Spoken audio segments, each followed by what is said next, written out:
మీకు డిక్లరేషన్ ఇస్తాము, డిక్లరేషన్ తీసుకొని మీరు వెళ్ళాలి. అందులో తప్పే ఉంది? ఎందుకు ఈ రోజు మీకు తెలుసు, ప్రపంచం మొత్తానికి మీ ఫ్యామిలీ క్రిస్టియన్ ఫ్యామిలీ అనే సంగతి తెలుసు. నిజంగా మీకు వెంకటేశ్వర స్వామి మీద భక్తితోనే మీరు టెంపుల్ కి వచ్చారు, భక్తితో నేను వచ్చాను అని చెప్పి ఒక సిగ్నేచర్ చేసి లోపలికి వెళ్ళడానికి మీకు వచ్చే ప్రాబ్లం ఏంటి? ఆ డిక్లరేషన్ మీద మీరు అంత రాద్ధాంతం చేయాల్సిన అవసరం ఏమొచ్చింది? ఆ డిక్లరేషన్ మీద సంతకం పెట్టడానికి ఇష్టం లేక గొడవలు సృష్టిస్తారట, టమోటాలు ఇసురుతారట, గుడ్లు ఇసురుతారట, అలాగట ఇలాగట అని ఆ ఎక్స్ చైర్మన్ కరుణాకర్ రెడ్డి వీళ్ళందరూ కూడా టీవీలో దగ్గరకు వచ్చి మాట్లాడటం. ఒకవేళ నిజంగా వచ్చినా వాళ్ళే అవి కూడా చేయించుకొని మన గులకరాయి టైపు కోడికెత్తి టైపు చేయించుకొని తిరిగి జనాల మీద వెళ్లే పరిస్థితి కూడా ఉంటది. ఇవన్నీ అరే నువ్వు ఎల్లవయ్యా, నువ్వు హైందవ సంప్రదాయాన్ని పరిరక్షించెళ్ళు. ఎందుకు ఈ మాట చెప్తున్నావంటే మీరు ఒకసారి అర్థం చేసుకుంటానండి, క్రిస్టియన్స్ గానీ హిందూస్ గానీ ముస్లిమ్స్ గానీ ఒక్కొక్కరికి ఒక్కొక్క పద్ధతి ఉంటుంది. ఇప్పుడు కడప దర్గాకి వెళ్తాం, హిందువులు ఎంతమంది అరట్లేదు కడప దర్గాకి? కడప దర్గాకి వెళ్ళినప్పుడు చక్కగా టోపీ పెట్టుకుని వెళ్ళరా? అజ్మీర్ వెళ్తారు, ఎంతమంది అజ్మీర్ వెళ్ళరు? అక్కడికి వెళ్ళి వాళ్ళ సంప్రదాయం ప్రకారం వెళ్తాం కదా. తమిళనాడులోని ఇటువైపు కొన్ని టెంపుల్స్ ఉన్నాయి, మగవాళ్ళు షర్ట్ తీసి వెళ్ళాలి, అక్కడికి అలాగే లోపలికి పంపిస్తారు. కొన్ని చోట్ల పంచికట్టు కట్టుకుని వెళ్తారు, అలాగే వాళ్ళ దగ్గరికి వెళ్ళాలి. నేను నమ్ముతాను గానీ నేను అలా వెళ్ళనంటూ ఊరుకుంటారా? అక్కడ సేమ్ ఇక్కడ అంతే. చర్చికి వెళ్తాము, మోకరిల్లించి ప్రార్థన చేయాలనుకుంటే మోకరిల్లించి ప్రార్థన చేస్తాము. అక్కడికి వెళ్ళిన తర్వాత నువ్వు గౌరవం ఉంటే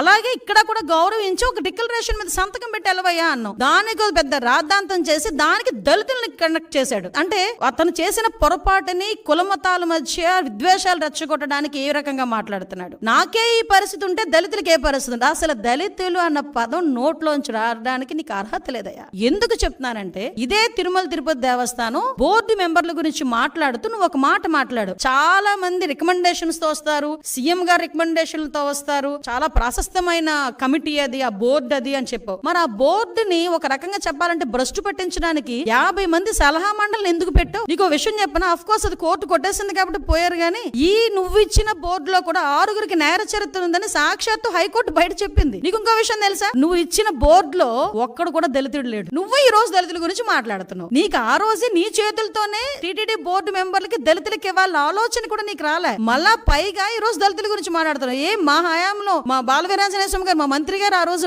బోర్డు మెంబరు.